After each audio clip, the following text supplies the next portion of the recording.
Salve, rapaziada, mais um vídeo pro canal, caras. E essa história do Gerson aí, cara, tá tendo muitas reviravoltas e conversas e tudo mais. E não para, sempre tem alguma informação nova, né, sobre desdobramentos aí, sobre a saída do Gerson. Se tem que jogar ou se não tem que ser relacionado, se tem que continuar sendo capitão. Muitas coisas acontecendo aí nos bastidores do Flamengo. E meio a um campeonato tão importante, o Gerson criou aí esse clima de não amistoso e de não união dentro do Flamengo, justamente num campeonato tão importante, né, rapaziada? Mas vamos dar uma olhada aqui no que o Mauro César falou. O vídeo é da Jovem Pan Esportes, o link vai estar aqui na descrição como crédito. Bora pro vídeo. Os caras estão de saco cheio desse combo Gerson, pai do Gerson e essa história toda. Porque isso vem de muito tempo, né? É um desgaste muito grande. E o que está muito claro é que se a gestão anterior ela tinha mais malebolência, jogo de cintura e tal, né? Essa tem uma forma de trabalhar que eu considero mais profissional, assim, menos brodagem e mais preto no branco. É o que está escrito, acabou. Esses 40 milhões, eu falei disso semana passada, outro colega também que trouxe essa informação foi o Vene Casagrande, muita gente duvidou, agora estão entendendo que de fato existe. Eu vi a cláusula. A cláusula, ela determina que o valor que o Gerson teria a receber é mais ou menos isso, tá? É um pouco complexo, vou tentar simplificar. O valor que o Gerson teria que receber até o final do contrato em direito de imagem reveste como multa a favor do Flamengo por uma rescisão unilateral. Porque o pagamento de multa é uma rescisão unilateral, né? O Gerson está rescindindo com o Flamengo porque ele aceita uma proposta de outro clube que paga a multa rescisória. Não sou advogado, mas quando tomei conhecimento disso e pensei, como é que deixaram isso, essa cláusula no contrato, né? Eu pensei, deveriam ter dito não, essa cláusula não, porque ela é muito nociva para o jogador, deixa o jogador em situação muito ruim. Não sei, talvez algum advogado me convença do contrário, mas eu achei uma falha, né? Uma falha, porque deixou o jogador vulnerável. Esse dinheiro dá mais ou menos 6 milhões e 200, 300 mil euros. Significaria que os 25 virariam 31, né? E pouco, mais de 31 milhões de euros, né? Aliás, milhões de euros, né? Mais de 31 milhões, é muito dinheiro. É muito dinheiro. Tá? E eles não vão abrir mão. Houve, inclusive, uma tentativa. A reunião foi na segunda passada, hoje é quarta, né? Então já tem aí 9 dias que aconteceu a reunião, que durou 10 minutos, tá? Foi super rápido. O Boto, o Gerson, representantes do jogador e tal, e o pessoal do Zenit.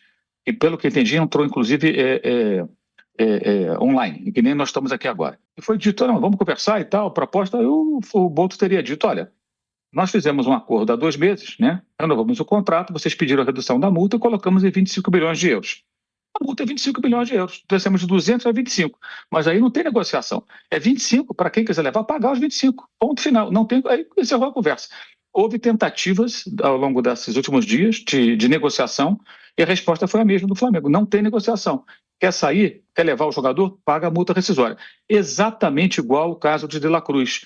Quando o Flamengo se interessou pelo jogador, então, no River Plate, procurou o time argentino, o River falou, não quero vender. Quer levar, paga a multa. Se acerta com ele, o Flamengo se acertou com o jogador e pagou a multa. O River não aceitou negociar. Nem abriu a possibilidade de conversas a respeito, porque não tinha interesse em vender o atleta. Vendeu pelo que estava estipulado como multa rescisória. A situação é muito parecida. Só que o De La Cruz saiu bem do River Plate. Eles aceitaram, entenderam que já estava lá há um bom tempo e que era a oportunidade dele ganhar mais, dele abrir fronteiras no mercado brasileiro e entenderam, tanto que ele saiu de lá campeão, né, ganhou um título, um troféu, aquela Supercopa deles no final da temporada. Ele deu várias entrevistas lá para a imprensa argentina, todo mundo sorridente.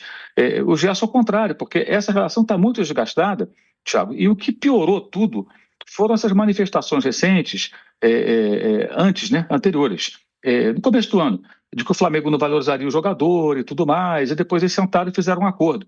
E aí, tempos depois, 2 meses, depois, exatamente 2 meses, aí surge de novo essa história de sair para o futebol agora da Rússia, né? É claro que a proposta, pelo que se comenta, né? Embora sempre a fonte sempre é gente ligada ao jogador, né? Não vi ninguém até agora obter essa informação com o Zenit. Zenit, vocês vão pagar isso tudo aqui, mas enfim, deve ser isso mesmo, porque o apelo para você jogar no futebol russo hoje é financeiro. Esportivamente não é uma boa opção pelas razões mais do que conhecidas do isolamento da Rússia, não só do futebol, em relação ao resto do mundo, né, por conta da guerra com a Ucrânia. Então não joga competições internacionais. Então, diante disso, quando começaram essas reclamações e depois vem um acordo, formar o cachimbo da paz, aí logo depois vem essa história de ir embora, às vésperas de um torneio importante, o jogador é capitão do time, isso irritou muitas pessoas. claramente, isso a gente pode falar com toda segurança. Ninguém vai dizer isso porque eles não serão indelicados a esse ponto. Mas se você chegar hoje e se fazendo a barba, olhando lá no espelho, o Boto, o BAP, pensando nisso, você deve pensar, tomara que vá embora, paga a grana e não perturba mais. Uma fonte até me falou o seguinte, imagina a situação do Boto, toda semana, ou semana sim, semana não, o pai do jogador batendo na porta dele para reclamar de alguma coisa. Ninguém aguenta isso. E é por aí mesmo.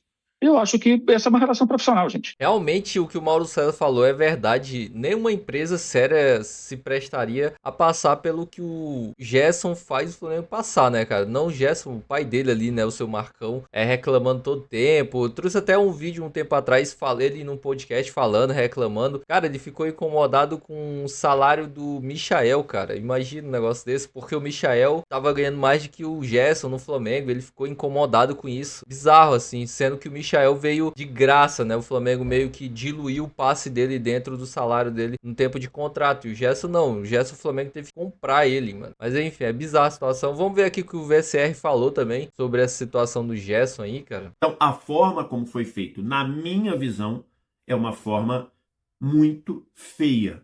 Porque Gerson e seus agentes chamaram o Flamengo para renovar.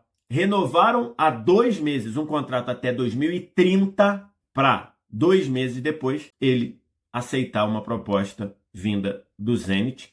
Uma proposta que já tinha chegado, cuja multa neste momento é menor do que a oferta que tinha sido feita anteriormente.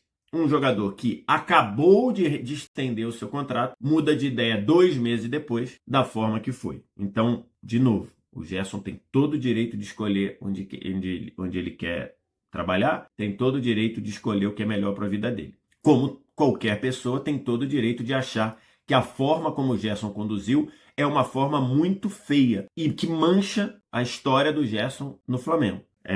Eu até participei do De Placa de segunda-feira e falei um vídeo que muita gente está entendendo como se eu estivesse me doendo do Gerson sair. Não, o que eu quis dizer em que se eu fosse o Flamengo nunca mais procuraria o Gerson, porque o Flamengo teve interesse em contratar o Gerson quando ele vem da Roma em 2019.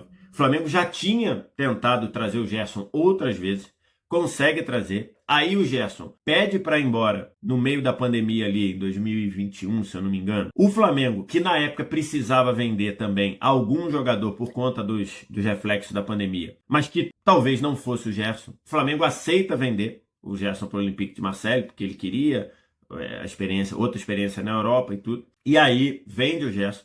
Depois o Flamengo compra o Gerson de novo do Olympique de Marseille, pagando um valor até maior, proporcionalmente, relativamente, até maior do que ele vendeu o Gerson pro Olympique, e traz o Gerson de novo. E agora o Gerson, no papel de um dos principais jogadores do time, ele renova o contrato, ele diz pro Flamengo, eu quero ficar, vou renovar até 2030, e 2 meses depois aceita a proposta do mesmo time que tinha 2 meses antes feito uma proposta por ele, e cujo ele e os agentes usaram essa proposta para renovar o contrato e baixar a multa. Então, no meu entendimento, e cada um pode ter o entendimento que quiser, para mim ficou muito feio, e eu, se fosse dirigente do Flamengo, não voltaria mais a procurar o Gerson em nenhuma situação. Porque daqui a, 1 ano e meio, 2 ou menos, o Gerson, não, me cansei da Rússia, não quero mais, não era o que eu esperava, não foi um negócio bom, mesmo ganhando triplo, e numa dessa quer voltar para o Flamengo, eu, se fosse dirigente do Flamengo, não abriria as portas para o Gerson. Porque acho que a forma como ele conduziu foi uma forma